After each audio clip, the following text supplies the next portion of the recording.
Bonsoir et merci de nous rejoindre pour ce 23h dans l'actualité ce soir.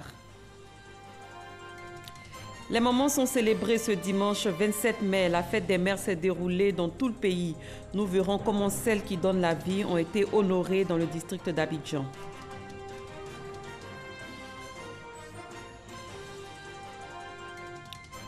Nous irons à la découverte de Busan, deuxième ville sud-coréenne après la capitale Séoul. Cette ville a abrité la 53e assemblée annuelle de la BAD. Que représente-t-elle pour la Corée du Sud? Nous aurons des réponses tout à l'heure.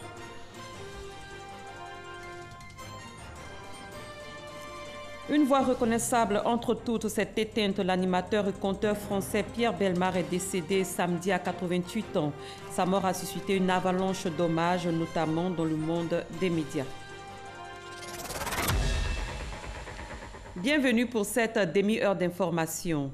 La fête des mères, fête annuelle célébrée en l'honneur des mamans, a eu lieu aujourd'hui. C'est l'occasion pour les enfants d'offrir des cadeaux à celles qui leur ont donné la vie. Cette célébration s'est tenue dans l'ensemble du pays. Mais quelle est l'ambiance qui a régné dans le district d'Abidjan? Des réponses dans ce reportage que je vous invite à suivre. Il est signé Guy Roger et Michel Digri. Ma maman, pour moi, c'est une personne très importante. Elle est toujours là pour moi.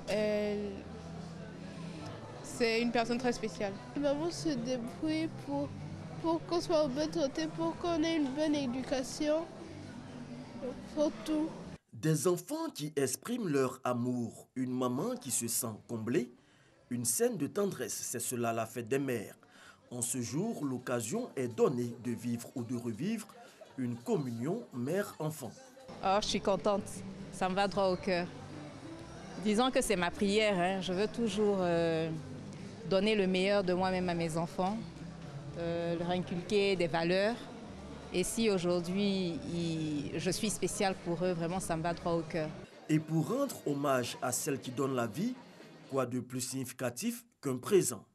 Dans les rayons de quelques grandes surfaces visitées, les retardataires s'activent pour trouver le cadeau idéal. Les articles à offrir varient d'une personne à une autre, n'empêche qu'ils ont la même signification. Nous sommes sortis malgré la pluie pour essayer de faire plaisir à nos mamans, c'est-à-dire acheter des cadeaux symboliques pour juste leur dire que nous les aimons, nous sommes avec elles, nous voulons aujourd'hui les magnifier, les fêter. Pour Konesita, mère de 4 enfants, recevoir un cadeau rappelle de beaux souvenirs et valorise la mère. On se retrouve un peu comme au jour de l'accouchement. Les premières émotions qu'aucune mère ressent lorsqu'elle vient de donner vie à un enfant, ce sont ces émotions-là qu'on ressent. On se rappelle qu'on a de la valeur et que les enfants s'en souviennent. Ça nous amène à oublier toutes les difficultés liées à l'éducation d'un enfant. Et ça nous rappelle également que notre mission est grande et que les enfants ont vraiment besoin de nous. Nous aussi, nous avons besoin de nos enfants. Les magasins et grandes surfaces connaissent une affluence et font de bonnes affaires. Nous constatons que le magasin est plein, que les Ivoiriens sont vraiment engagés pour cette fête-là. C'est ce que nous constatons. Vous remarquez avec moi que les clients sont là, les caissières sont débordées et véritablement ça nous fait plaisir. Un seul dimanche ne suffira certainement pas pour célébrer les mères au regard de ce qu'elles font au quotidien pour la famille. Mais dans 3 semaines, un autre pilier de la cellule familiale sera à l'honneur dans l'espoir d'une fête des pères tout aussi conviviale. Toujours dans le cadre de la fête des mères, rendons-nous à Koumassi, Port-Boué, Cocody, Makori et Yopougon.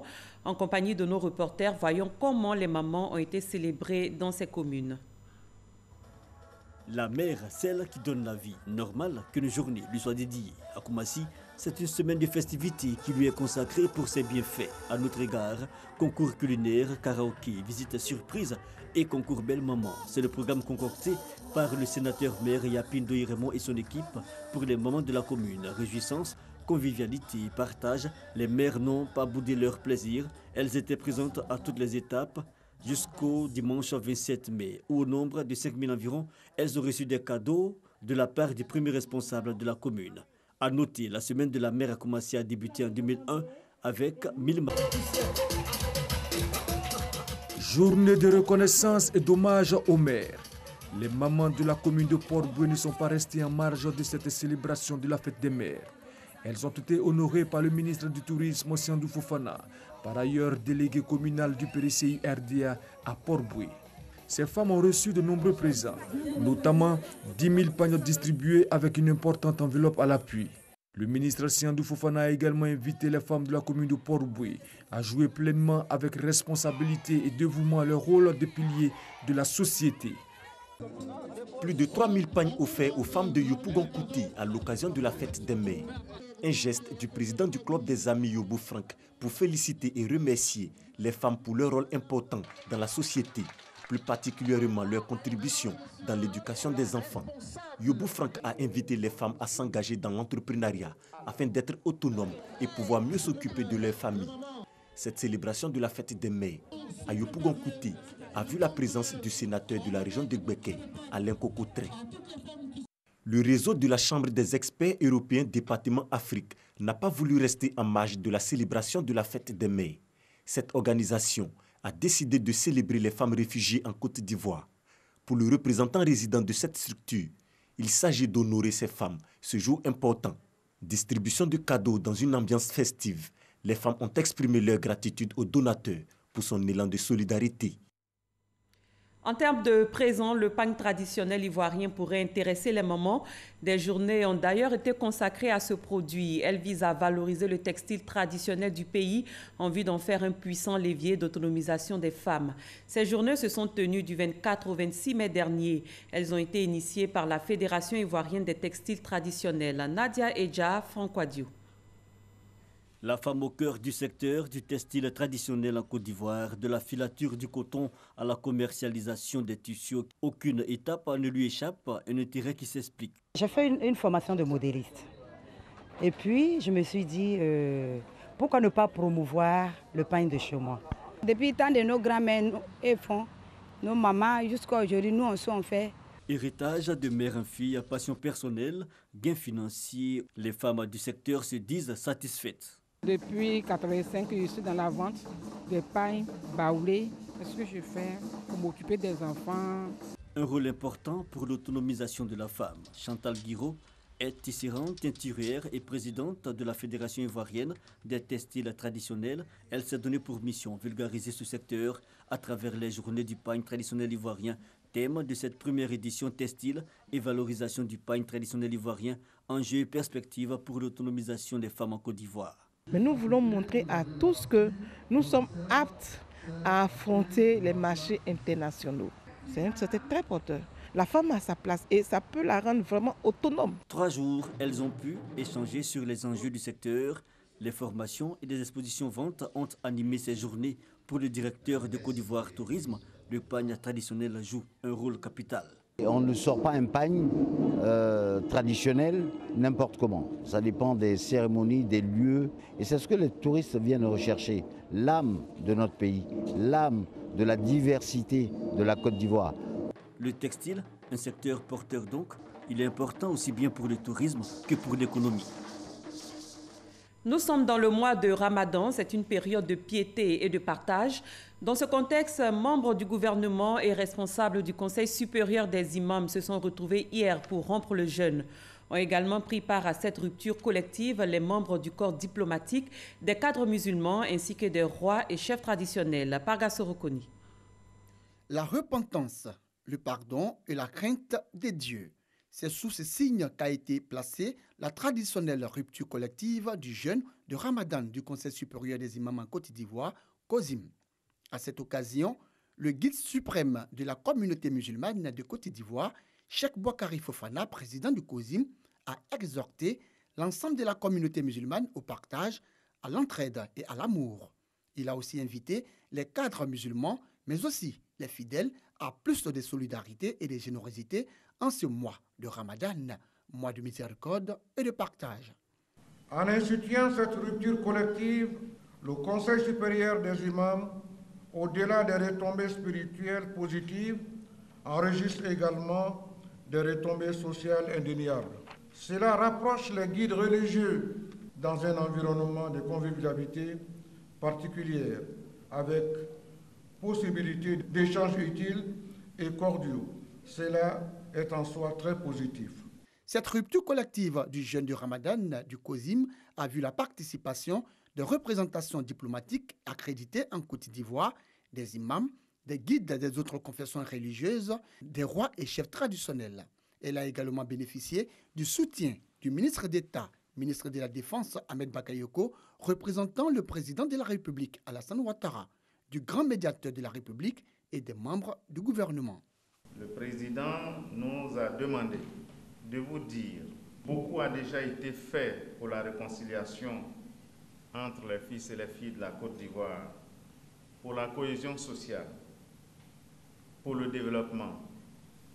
Mais il reste encore beaucoup à faire.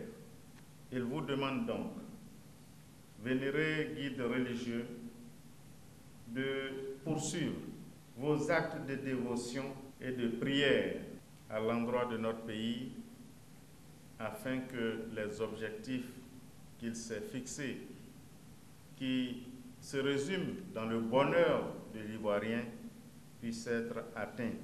Louanges, prières et bénédictions, des temps forts qui ont également meublé cette cérémonie religieuse.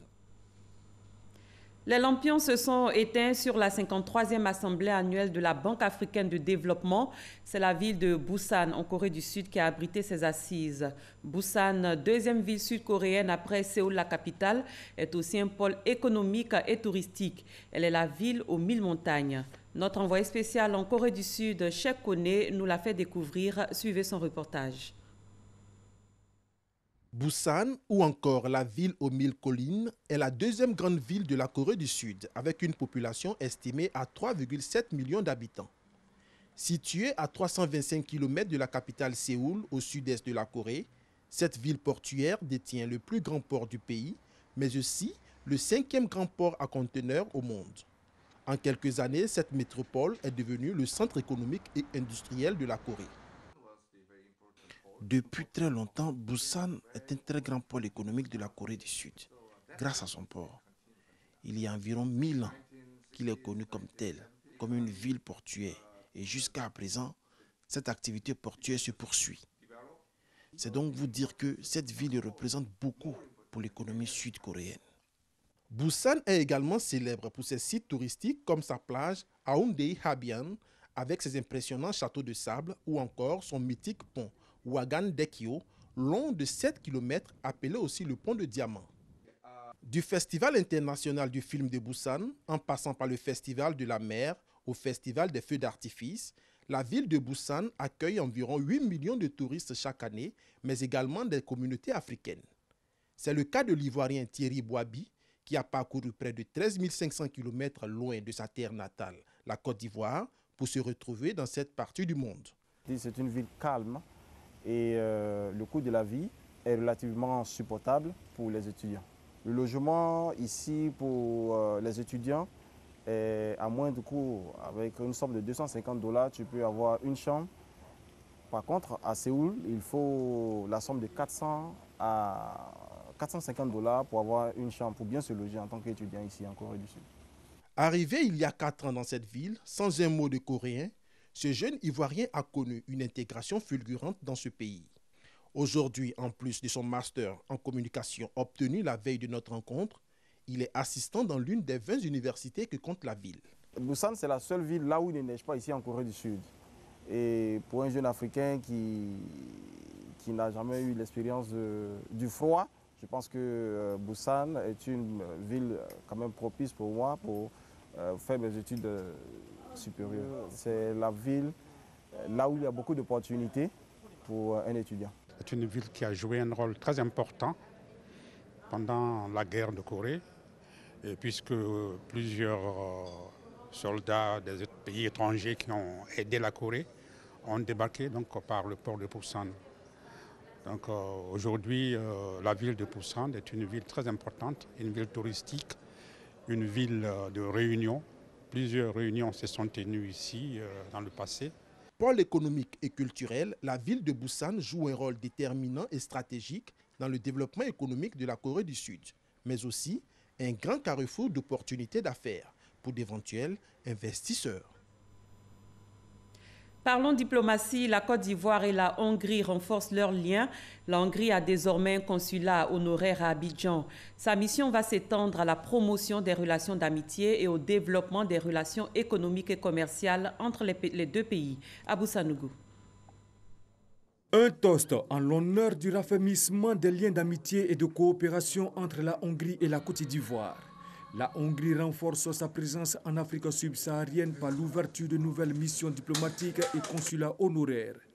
Gires Justin Tella est le tout nouveau consul honoraire de la Hongrie à Abidjan. Il aura pour mission de promouvoir ce pays en Côte d'Ivoire et de stimuler les relations économiques dans plusieurs secteurs d'activité. Nous pensons investir dans l'agriculture, la sécurité surtout. La Hongrie a des technologies qu'on peut amener.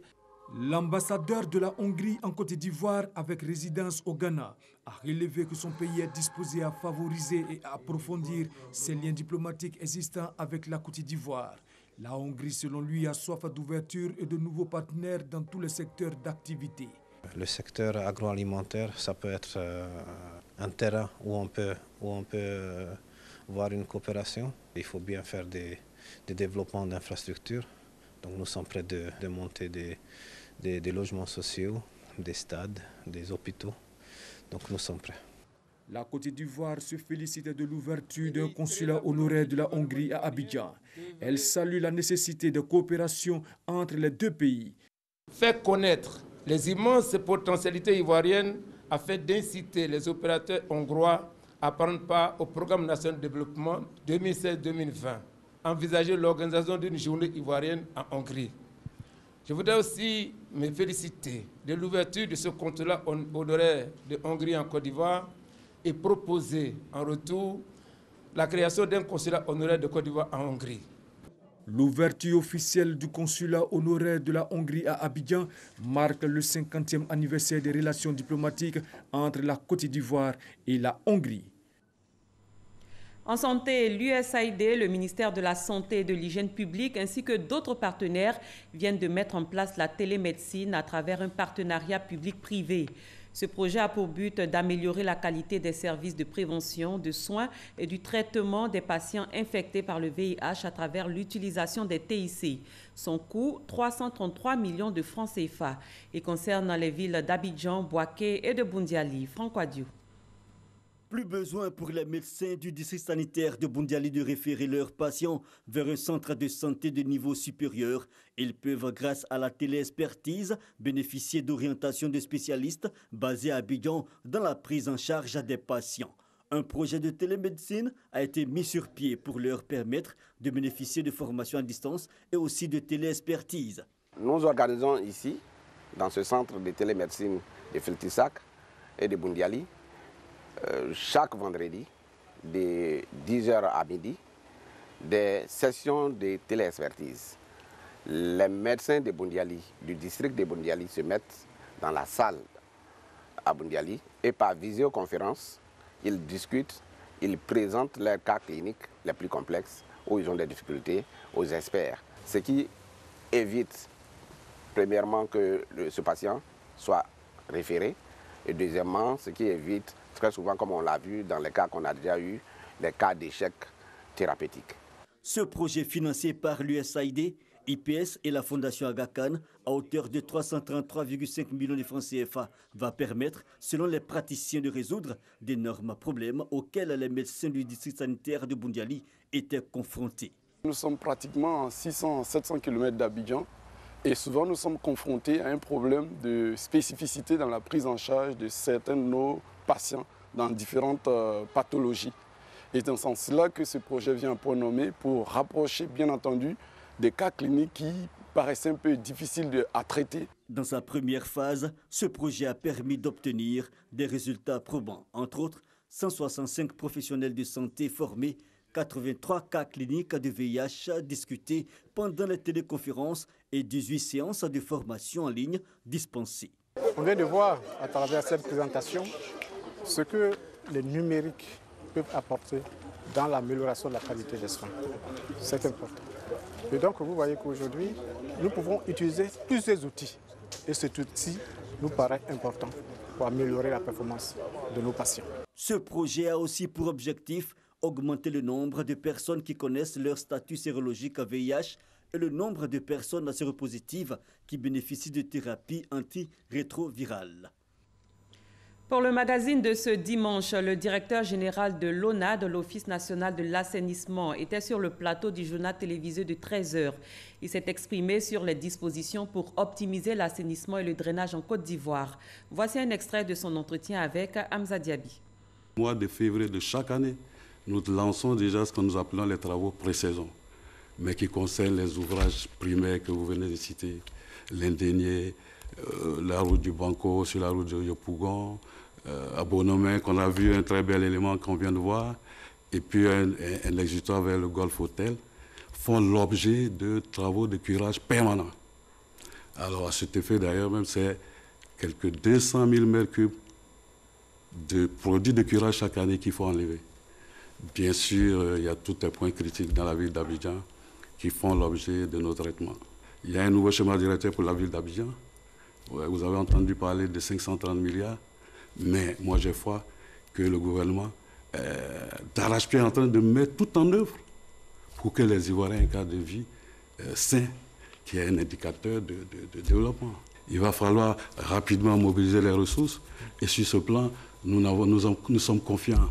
Nous sommes confiants. Aujourd'hui, les intentions de mobilisation, à peine 2 semaines après, sont à quelques 50%. L'État va réaliser les infrastructures. Mais le citoyen doit changer son comportement, avoir un autre regard, faire en sorte que quand il pleut, on ne court pas les rues pour déverser les déchets dans les caniveaux. Non, les caniveaux ne sont pas faits pour les déchets. Nous vous engageons à respecter les ouvrages, à ne pas construire sur les emprises.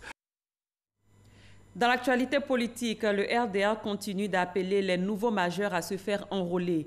Les responsables du parti ont mis le cap sur la localité de Rubino dans la Niébi-Tiassa dans le cadre de leur entrée politique. Ils ont sonné la mobilisation autour de l'opération d'enrôlement qui débute en juin prochain. Abou Sanougou. Le rassemblement des Républicains met ses militants en ordre de bataille pour les échéances futures. Une rentrée politique à Rubino dans la Niébi-Tiassa pour mobiliser les militants et redynamiser les structures de base du parti dans la région. À l'ordre du jour de cette rentrée politique, l'opération de révision de la liste électorale. À cette occasion, les responsables locaux du parti ont invité les nouveaux majeurs à s'approprier la dite opération d'enrôlement. Nous demandons aux populations de s'unir et d'aller en rang serré pour accompagner les actions du président de la République pour le développement. Nous invitons tous nos militants, en particulier les militants RDR et tout le RHDP également. Nous avons demandé que l'union se fasse ici à Rubino, parce que dans l'union, nous allons gagner. Je m'adresse particulièrement aux femmes pour qu'elles puissent inciter leurs enfants à aller se faire endosser, surtout les nouveaux majeurs, pour que le RHDP soit une réalité à Rubino. Les militants s'engagent à la sensibilisation des nouveaux majeurs. On demande aux enfants de se faire de 18 au plus de se faire enrôler, parce que c'est eux qui sont maintenant le peuple. Notre objectif, n'est-ce pas, c'est d'enrôler, n'est-ce pas, au niveau de la Niébi-Tiassa, 1 million, n'est-ce pas, de nouveaux majeurs. Par ailleurs, les responsables locaux ont exhorté les militants à continuer à faire confiance au président de la République, Alassane Ouattara. Ils ont prôné l'entente et l'union pour le triomphe du RHDP à Rubino. Autre temps fort de la rencontre, la remise des cartes aux militants et militantes des mains des responsables locaux du RDR. Le réseau des jeunes du PDCI RDA pour 2020 vise à promouvoir la paix et la stabilité en Côte d'Ivoire. C'est une plateforme dédiée aux mouvements et associations de jeunesse des partis membres du RHDP. Elle a été lancée le 16 mai dernier ici à Abidjan. Olivier Iriebi, Abou Sanougou. Faire bloc autour du président Henri Konan Bédié pour les batailles futures. Tel est en substance le message véhiculé par le président de la jeunesse JPDCI urbaine au coordonnateur de la zone nord au cours d'un séminaire de formation à Séguéla. Valentin Kwasi a appelé à l'union autour du président du PDCI, Henri Konan Bédié. La jeunesse du PDCI ne peut que se mettre dans la vision du président Henri Konan Bédié et c'est cette vision que nous faisons appliquée sur le terrain. Dans le cadre de l'alliance RHDP. Ladji Bakayoko, vice-président du parti septuagénaire, a invité les militants de la zone nord à mieux s'informer sur la vie et les activités du parti et à rester mobilisés. Séguéla n'a jamais quitté le PDC. Il y a des hommes, il y a des femmes qui continuent le combat. C'est pour cela que je voudrais vous dire et dire à notre jeunesse que c'est la persévérance qui paye dans toutes choses. Ce séminaire était articulé autour du thème « Quelle stratégie d'animation pour la redynamisation de coordination JPDCI face aux défis électoraux ?» Le journaliste et animateur Pierre Bellemare n'est plus. Le père du téléachat qui avait également importé en France l'usage du prompteur est décédé hier à Suresnes à l'âge de 88 ans. Pierre Bellemare, c'était avant tout une voix singulière qui ponctuait de silence le récit de ses histoires extraordinaires. L'animateur restera dans la mémoire des auditeurs comme un extraordinaire conteur. Homme incontournable du paysage audiovisuel français depuis plus de 60 ans, Pierre Bellemare a également été chroniqueur de l'émission Coucou c'est nous, présentée par Christophe Dechavanne, et a présenté les enquêtes impossibles à partir de 2005. Faisons à présent le point des faits qui ont marqué la semaine dans le monde. Ce 7 sur 7 est une sélection d'Olivier Iriebi et de Michel Digri. Désolé, cet élément n'est pas disponible. Ainsi donc prend fin ce 23h. Merci d'avoir été des nôtres. Très bonne fin de soirée. À très bientôt.